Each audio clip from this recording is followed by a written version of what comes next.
Another video with full beat on makeup?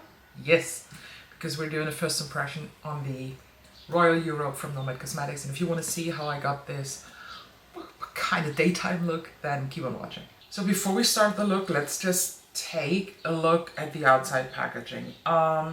This is a 3D glued on to have a 3D effect top. I like that. But let me tell you, I do have this palette since yesterday and I already have these. You see these? These edges that are spiking up. I don't like that. It looks beautiful, but don't touch it.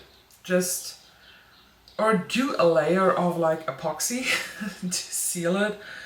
But I'm not a fan because I literally see when I just put it in the shelves like this and out and how this is going to be destroyed. Very, very sad.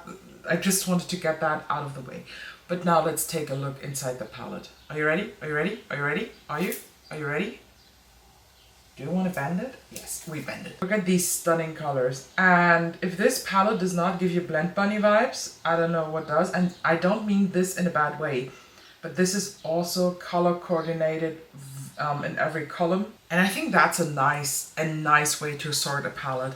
Especially when you have a colorful palette like that, it makes it a bit easier.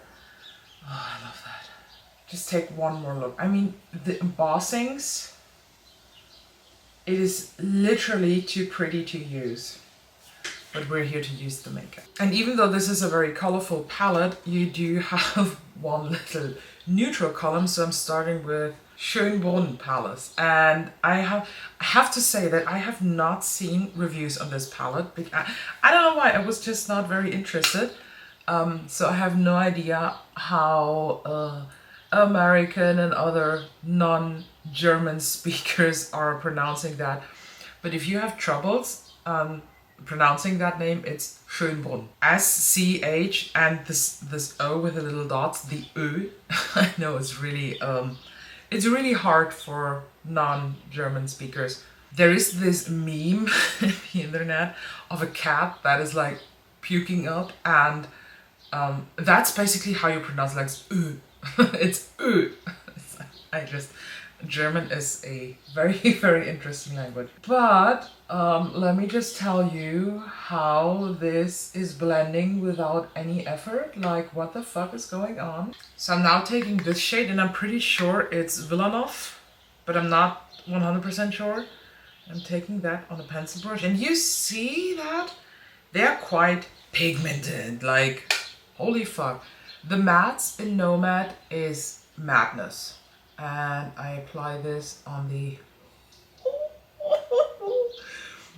inner part of the crease. What the fuck?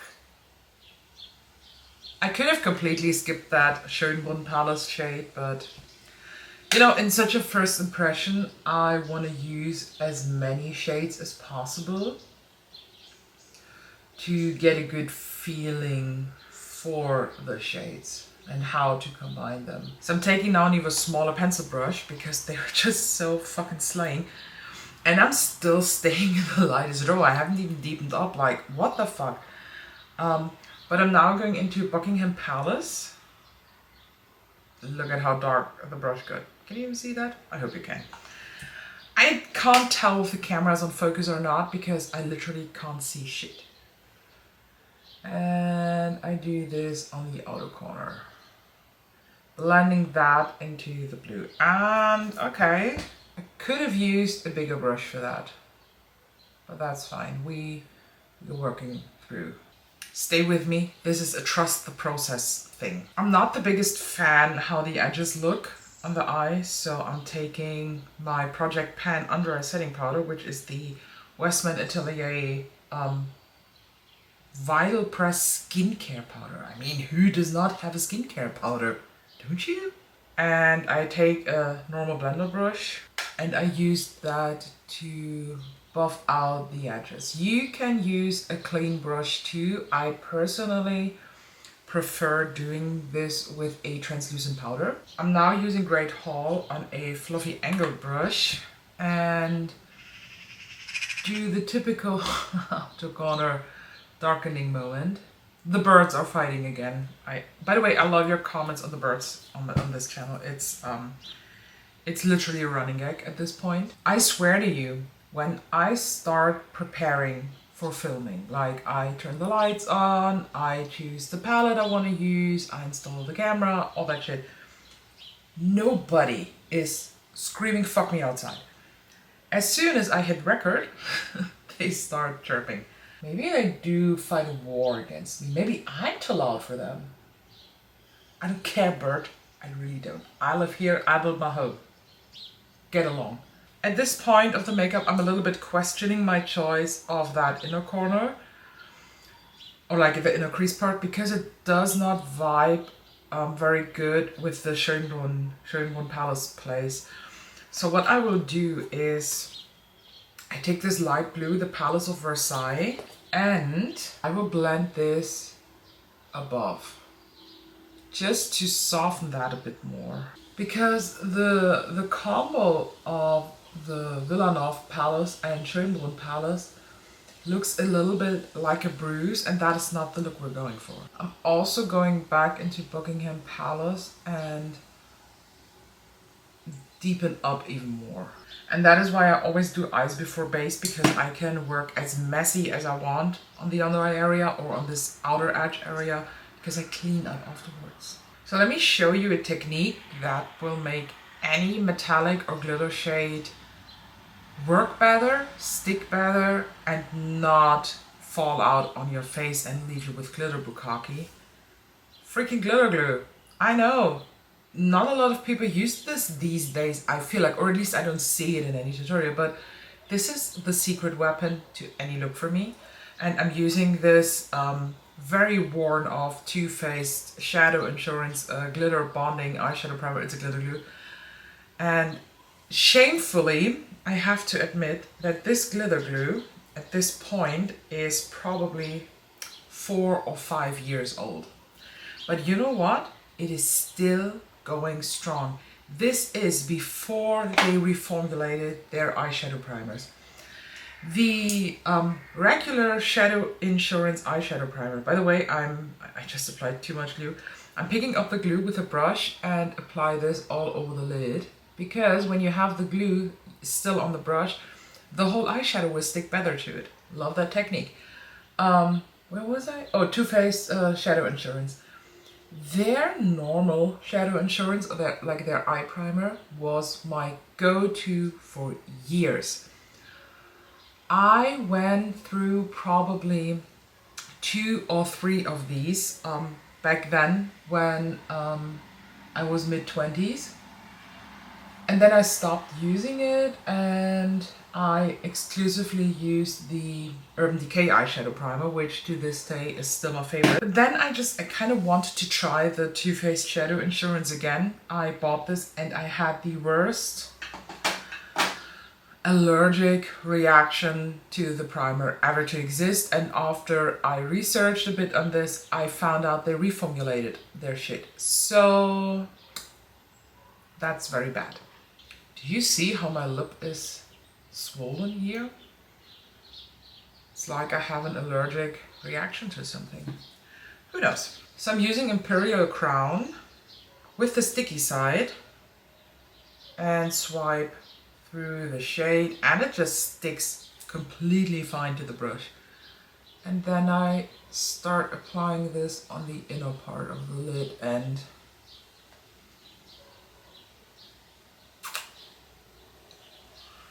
I don't want to do the influencer gasp, so we are doing something else. We're doing the influencer fist bite. That's beautiful. And if you didn't understand me mumbling words with a fist in my mouth, I said that's beautiful. Let's apply this on the other eye, because I want to use more than 1 or 2 of these multi-chromes. This is, by the way, the first time Nomad did multi-chromes. And I think they did an amazing job with that. They look so stunning. I love it. So for the outer part, since it is already very dark, I'm using St. Edward's Crown. And I use it with the same brush, but I flipped sides and I have glitter glue on the other side too. and I tap this on the outer edge. I do leave a little bit bare because I want to use a third multi-chrome. I am absolutely impressed with this quality, I have to admit. If you follow me on Instagram, which again, you should, because I do fun stuff over there. If you follow me there, you might know that I have the Santa's Village from last holiday, and I also have the Whistler Snow Lodge, which I just recently did a swatch video. Is it already online? I think it is already online here. By the way, I'm now using Royal Treasure, and I apply this in the center. And the Santa's Village is a really, really bad palette.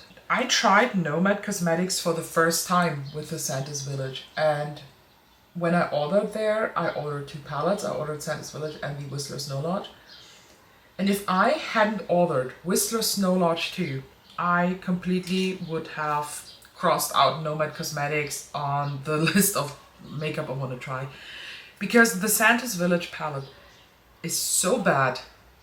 I was utterly disappointed, but I did not declutter it because I like the theme and the way it looks, so it's more of a collector's item at this point. But the quality of the mattes is stunning. They are freaking amazing. But these hard-pressed, translucent shimmers are a pain in the ass. The only way I can make them work is when I use some Inglot Duraline. I'm not really satisfied with this outer part because it looks too much like a bruise. So, and I'm using this shade, which is Pina Palace. I don't even know where this is. And I blend over the edge. Oh, that's much better. When I use the palette the next time, I will probably stay in the neutral row to create a neutral look, because I really want to see if this Schönbrunn Palace shade is always acting like a bruise on me.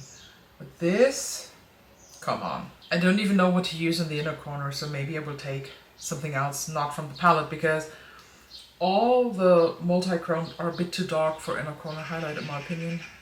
Let me now do part of my face makeup and then we will come back for the rest of the eyes. Can you shut up? Alright, now let's finish this eye look. I have to say I'm not very satisfied with the way it came out, but that's okay. We can work through that. I'm starting again with Buckingham Palace on one of those very flat bigger liner brushes, or whatever you want to call them, and press that into the lower lash line. And on a small pencil brush, I'm using Great Hall again and blend that. I blend that basically out. I use some of Royal Treasure and tap this on top of the inner multi-chrome part because I don't like the way it counteracts with a turquoise shade. And since this palette does not have a good inner corner highlight shade, I'm using Delish from LH Cosmetics, which is a liquid eyeshadow, and I just tap something on a brush and apply this to the inner corner. Since I still was a bit unsatisfied with this inner blue part, I also took the liquid eyeshadow and did like a little graphic winged out liner inner corner crease thing. So let me finish my face and makeup in general, and then I come back with final thoughts on this palette. Right, so that is now the finished look, and I have to say, again, I'm a bit unsatisfied with the inner part, but overall it came together after the under eye area, or the lower lash line and mascara and brows. When we talk about quality of this palette, I have to say this is much better than Whistler Snow Lodge. This is much better than Santa's Village. So I like it. It's a bit dark, so beware of that. If you like lighter tones, you probably need another palette to mix in, but from a first impression standpoint, I am impressed. Do you have any Nomad Cosmetics stuff? Let me know, and thank you for watching. See you in the next one.